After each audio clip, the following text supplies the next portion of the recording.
Omwanya ogw'orukurwano rw'abatuura bana abarimwe ab'eka y'omugenzi William Kashiija, Edward Ndozereho, Godfrey Barongo hamwe n'omuheereza Kirungi n'oguri aha mutwe gw'akashozi ka Musiija mukazi omu kyaro kya Kitooro omu gomborora ya Buhimba omu disitulikiti ya Kikuube.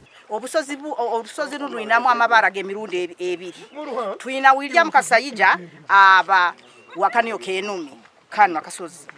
Kandi bw'okwaruka akagaho omunaara bakeeta ihangate. Ndenda akalikula katete baketa kabakayikuru. Nkabika tukuligamba ngurundi habokuba tukwenda sente tukumanya abokuba ite tuli bayihangati.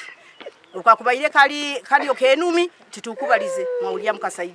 Kakubaire kali kabakayikuru okwo mugurusa katunda yo isenyowe hakubaire halo mwache yamani.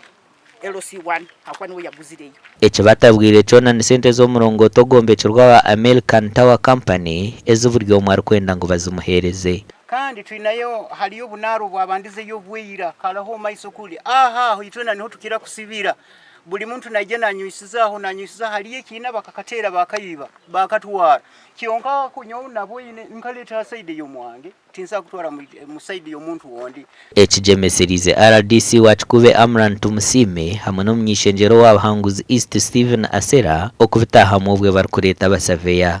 Twasanga view yakuno etoleka ngo William Kashiija kutwara ku Naija. Tutakakira kanara katunulire side eno ekoleka William Kashiija. Halitandikire koleka ze barongo. This one is mwereza kirungi. Netu ira top. Kuna kutoza uhamuka mu itaka lya top ayikoma. Twabasaba abantu abo beno kwikiraniza abokuba kikoyoleka bwere ngo orugudo rukutemba hamunara kutandikira mu kibanja kya barongo. So baina kwetegereza kya barongo kikanga nkaha weno bwaraba nagamba bakakora hebi apa atakimanyire atasaininga form.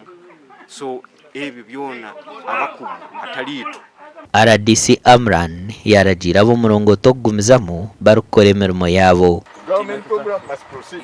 That's why we are here. The small confusion by greedy people will not stop this program. I'm not stopping anyone from going to court. That is his or her right. As the court proceeds, for us we are also proceeding with development.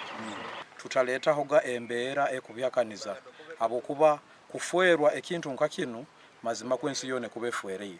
Omurongoto gukatandika kwombeka omu kwezi kw'okubanza omwaka ogu. Gasha kwa Ambrose Nwagaba Katoto.